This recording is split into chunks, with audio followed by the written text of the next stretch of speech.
Dimitra! Eu tava aqui pensando umas referências pro vídeo de hoje, eu fiquei assim, encantada. Mas assim, pensa no nível de encantamento da POC. Eu tava olhando aqui a estética de Maria Antonieta e eu tô assim... Ai, meu Deus. Gente, é tão lindo, é pra drag, então é perfeito. Ai, meu Deus, POC, deixa eu só te contar um negócio. Realeza é uma coisa muito linda, mas você sabe com o que combina? E olha, nem é o tema do vídeo de hoje. Hoje o tema do vídeo é para a América Latina, ou melhor, para o capitalismo avançar, a América Latina teve que sangrar. Ai, gente, ó, vaza, vaza, vaza, roda a vinheta que a gente vai gravar um trem porreta hoje. Doutora Drag! Vocês já pararam para pensar que o descobrimento das jazidas de ouro e prata aqui na América Latina, o extermínio de indígenas, a escravização de povos, o sepultamento das minas da população aborígene, o saque das Índias Orientais, a conversão do continente africano todinho em campo de caça aos escravos negros, todos esses elementos que eu citei para vocês nos dava sinal de que algo estava nascendo. E não era Lúcifer. Sim, esse lindo bebê, ele era chamado de capitalismo.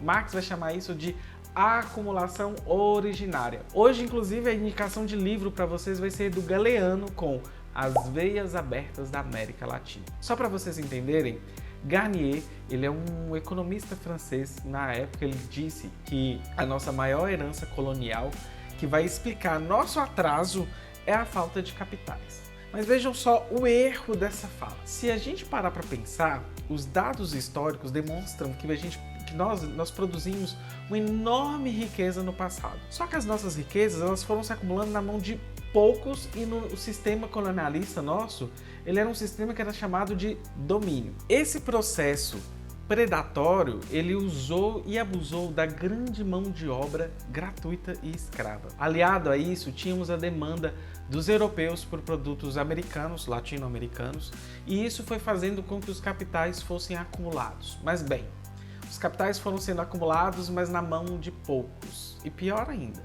se o capitalismo estava lá na sua fase, que era chamada a fase primitiva, aqui as coisas, quando eu falo aqui na América, as coisas não funcionavam como na Europa, pois o dinheiro aqui não era usado para ser investido no desenvolvimento, por exemplo, industrial das colônias. E sim, era para construir palacetes, palácios, templos. Vejam só, por exemplo, Minas Gerais, como que nós temos enormes igrejas cheias de ouro. Aqui também o dinheiro era gasto e esbanjado com joias, roupas, móveis, manutenção da criadagem, festança. Só não tiveram um resultado, inclusive, similar ao de Maria Antonieta. Inclusive, essa herança colonial, ela ficou de brinde aqui pra gente ter tanto que não devemos... não sei, gente. Mas tem gente aqui no Brasil que venera a família Bragança, sei lá, foda-se. Mas só para vocês entenderem, o saque interno e externo foi o meio mais importante de acumulação primitiva de capitais desde a Idade Média. Portugal e Espanha ganharam muito com isso, inclusive a Igreja Católica, que se aproveitou também dos lucros e da mão de obra indígena e negra. Era como Galeano diz, não passa de uma associada da coroa. Coroa e igreja, inclusive, né, juntinhas e Shalonau, e isso fez com que no decorrer da história fosse possível aparecer uma nova etapa histórica da evolução econômica mundial. O que é que ocorria? Na medida que se estendia a economia monetária, o intercâmbio desigual ele ia fazendo o seguinte, ele ia abarcando cada vez mais as camadas sociais e mais regiões do planeta.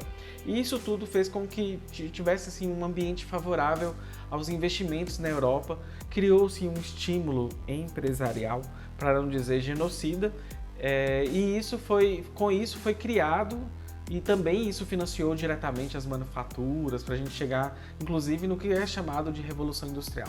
A Revolução Industrial parece uma história linda, mas não é, Porque por trás de toda essa história existe exploração de povos e o que é progresso para um foi morte para outro. Outra coisa que me faz pensar, e assim, é quando eu vejo monarquistas aqui no Brasil falando que a monarquia é boa. E aí esquecem todo o processo anterior que os países do norte global tiveram em relação a nós. Se a gente perceber, ao mesmo tempo, essa concentração internacional de riqueza, ela beneficiou a Europa, mas impediu que a gente, nós, as regiões exploradas como a América Latina, a África, pudéssemos participar desse processo evolutivo. Então a gente sofreu uma dupla tragédia, pois a gente não foi só vítima desse processo de concentração internacional, como também fomos posteriormente obrigados a compensar o atraso industrial, tentando realizar essa acumulação originária no mundo que já estava inundado de produtos já de uma indústria madura. E essa indústria é a indústria ocidental. E quando a gente fala de Ocidente, eu não estou falando da gente nem de África, se é que vocês me entendem. Então a nossa tristeza enquanto colônia é que fomos descobertos e colonizados dentro do processo de expansão do capital comercial. A Europa estava se estendendo para alcançar o mundo inteiro e a gente sabe que Espanha e Portugal foram os principais responsáveis pelo mercantilismo. Mas olha só, nem Portugal e nem Espanha foram beneficiados com isso. O que acontece? Apesar do ouro e prata virem lá de suas colônias, em Espanha e Portugal, a nobreza, era atrasada, então elas esbanjavam a sua fortuna como se estivesse lá na Idade Média. Enquanto a nobreza estava presa nessa época, outros lugares da Europa aproveitavam já do capitalismo moderno. E como que isso funcionava? Se a gente parar para pensar, a Europa ela precisava de ouro e prata. Os meios de pagamentos eles se multiplicavam sem cessar e era necessário alimentar os movimentos do capitalismo. Então, lembra que eu falei daquele caráter do capitalismo, que ele sempre vai se expandir, se expandir, se expandir, se expandir? É aí que entra a figura dos burgueses. Porque eles não só se apoderavam das cidades, ou apoderaram, na verdade, como eles fundaram aquela instituição que todo mundo, na verdade, quando a gente tem época de manifestações, falam que não pode quebrar.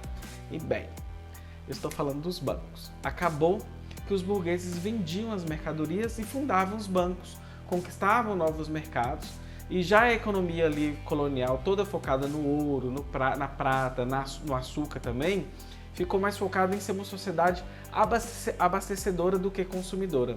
E aí as necessidades do mercado europeu que iam ditando o ritmo das economias das colônias, no caso.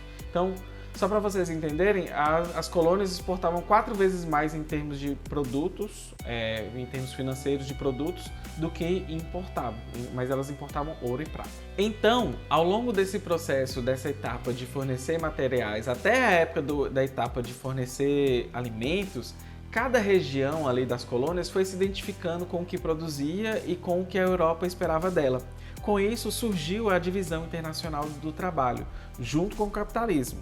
Então, Galeano ele diz que esse processo é como se fosse as distribuições entre as funções, na verdade, entre o cavaleiro e o cavalo. E bem, nem precisamos responder quem é o cavalo nessa história. Outra coisa é que, além do não desenvolvimento das colônias, nós tivemos pessoas que aproveitavam da exploração das terras, da mão de obra indígena, da mão de obra negra, mão de obra barata e escrava.